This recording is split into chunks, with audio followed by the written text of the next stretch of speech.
Welcome back to the county seat. We've been talking about assessing and collecting, the process by which counties share the expense of the assessing process so smaller counties can achieve the same reliability in assessing your property taxes as the larger counties. I think I summed that up fairly well. One of the things that hasn't been discussed is going back to the drawing board. So maybe this is the time to possibly go back to the drawing board, and I guess, Val, the state's kind of looking at possibly doing that? Well, we're working with the counties to try to come up with some solutions. The reasons that this program was created many years ago, one of them was the impact of the Uniform School Fund.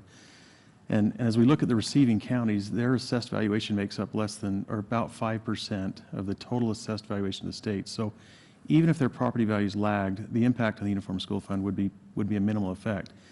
That, in addition to changes in technology and demographics, we think would probably be a good idea to take a look at what are the objectives of the program and how do we most effectively and directly meet those objectives. If you could automate the program and have some computer system feeding in lots of information about comparable properties, particularly when you're in a mountain, I mean, couldn't it almost be like signing up for some internet program and make the assessor's job a lot easier, particularly in the smaller counties? It could, and we're actually moving in that direction, where you actually have a statewide computer system we're implementing now.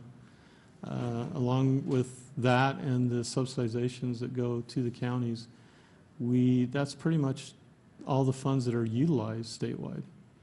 And so we anticipate that through technology we can actually make this process more efficient and more effective in the future. So what would that system look like? We've got about a minute, so. The system that we're implementing right now is the same computer system utilized throughout the entire state for valuation of property. Mm-hmm. Right now we have multiple systems out there. We felt like working with the State Tax Commission that one system would be beneficial to all involved. That would give us the ability that if something sells in one side of the state, let's say a motel, you would have access to that sales information on the other side of the state because it's all based on vacancies and room counts and all those things, which makes valuation of property more uniform across the entire state. That is a solution. You know, it sounds very good.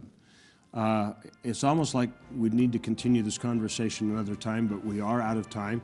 So if you want to re-highlight any things you've seen, go to our website, thecountyseat.tv, and we'll see you next week right here on The County Seat. Gentlemen, thank you for joining us. Thank you. Thanks.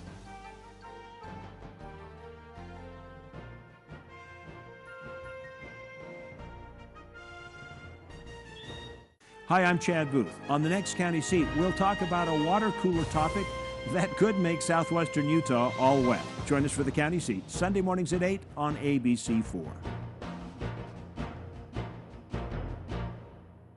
Be sure to stick around after County Seat because at 9 you can take a trip to Mars on At Your Leisure. We're at the premiere of John Carter and showing how you can take a vacation to the Red Planet and the Old West all in one amazing Utah location. We'll talk to the director and locals who worked on the production to find out what it takes to turn southern Utah into another planet. Then Larry H. Miller's CEO Greg Miller takes a look back at family adventures in the outdoors that shaped his life and the lives of his children. It's all on AYL at 9 a.m. right here on ABC4.